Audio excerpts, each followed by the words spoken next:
And we begin this afternoon with the scandal at Detroit Public Schools and the changes that are expected in the wake of this. Well, today, the U.S. Attorney filed charges against a number of school leaders who investigators say stole hundreds of thousands of dollars from DPS. 7 Action News reporter Kim Russell is live outside the U.S. Attorney's office. And Kim, who's facing charges?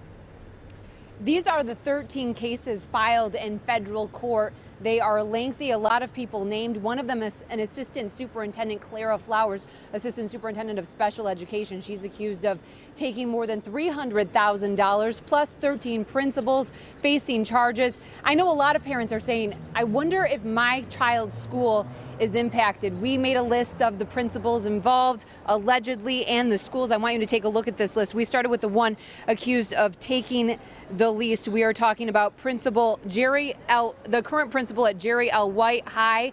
He's accused of taking $4,000. Then the amounts increase in this order by school. Current or former principals allegedly took money from Marcus Garvey Academy, Osborne Collegiate Academy of Mathematics and Science and Technology, Drew, Earhart, Spain Elementary Middle School, Davis Aerospace, Bennett Elementary, Rosa Parks, Greenfield Union Elementary Middle School, Thurgood Marshall Elementary, Fleming, Brenda Scott, Hutchinson Elementary, and taking the most, allegedly, the current principal at Thurkel, Clara Smith, the principal accused of taking $194,000 in total, almost $1 million in bribes or kickbacks allegedly paid in this scam.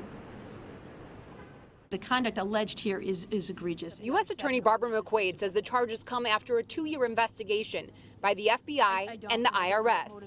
She says the bribes and kickbacks came from a man who lives in this extravagant house in Farmington Hills. Norman Shy owns the companies Allstate Supplies and Worldwide Sales, providing school supplies.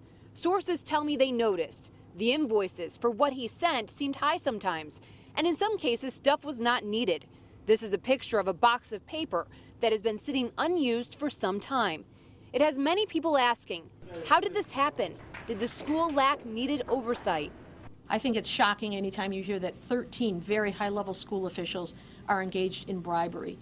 Is there lack of oversight? I think that's a question for those in management of Detroit Public Schools or emergency managers to decide. Investigators say kickbacks and bribes started in some cases as far back as 2002. And led to an estimated $2.7 million in fraudulent costs to the district. As for how administrators got away with this, principals allegedly accepted inaccurate invoices. Bribes were paid in gift cards, checks to relatives, or shell companies. As for how they got caught, another case led investigators to Norman Shy.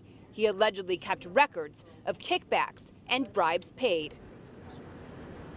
Now, if convicted, these people, they face up to 5 years in prison, plus paying restitution. Now, this all comes at a very key time for Detroit Public Schools. Lawmakers are still debating that $700 million in money to help the district address its debt.